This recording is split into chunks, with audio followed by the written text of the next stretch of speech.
Robert Combas, c'est un peu le monsieur plus de la peinture française.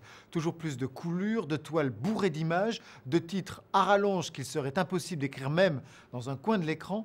Bref, une vision boulimique, et ce depuis les années 80, où il s'est imposé chef de file de ce qu'on appelait alors la figuration libre. Libre d'apporter à la peinture l'énergie du rock, de mixer bande dessinée et sujets religieux, en résumé une peinture hallucinée sous amphétamine pour ce peintre sétois qui reste un des artistes français les plus vendus dans le monde.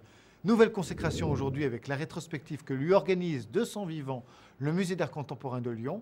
Robert Combas, entre peinture et performance, Stéphanie Chermont n'en est toujours pas redescendue. Quand Robert Combas apparaît dans les années 81, il semble une météore. Robert arrive avec l'énergie du punk, du rock. C'est frontal, ça claque.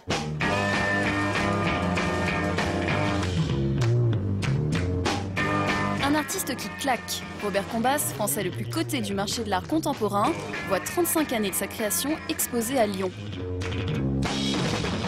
Quand un artiste s'empare de toutes les images qui l'entourent, de la BD, du rock, des icônes pop, ça donne du Combas. On me voit pas là, putain. Ah ouais, voilà. Alors là, voilà, je suis dans le miroir. Vous savez, quand on est un artiste, je sais pas comment font les autres artistes, mais moi, j'arrive pas à voir comme les gens, à voir mes tableaux comme les autres les voient.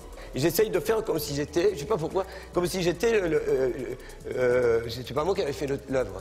Et dans ce cas, vous vous posez pas de questions, vous regardez un tableau, parce qu'il a une magie particulière ou pas.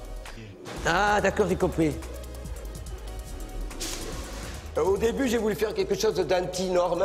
Je faisais un art à moi. Et donc l'emblème, c'était de faire un Mickey. Vous voyez, des personnages qui sont publics.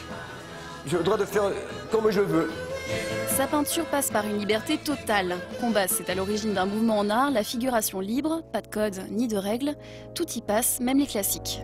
Le peintre se mesure un peu à ses classiques. Le peintre, encore peintre, on va dire. Et donc là, le modèle vivant, par exemple, les fleurs, les natures mortes, j'essaye de faire passer des émotions que j'ai ressenties, mais d'une autre manière que simplement prendre la technique d'un type et le faire. La palette de ses obsessions, le couple, le sexe, les femmes. On peut voir qu'il y a des femmes qui m'accompagnent, mais il y a aussi des femmes comme là, qu'on reconnaît avec leurs casques, les casques d'or là. C'était les femmes de l'époque un peu... Certaines étaient elles étaient un peu prostituées, certaines, elles allaient dans les bals, ils dansaient. Autre obsession de cet hyperactif, le rock et son énergie.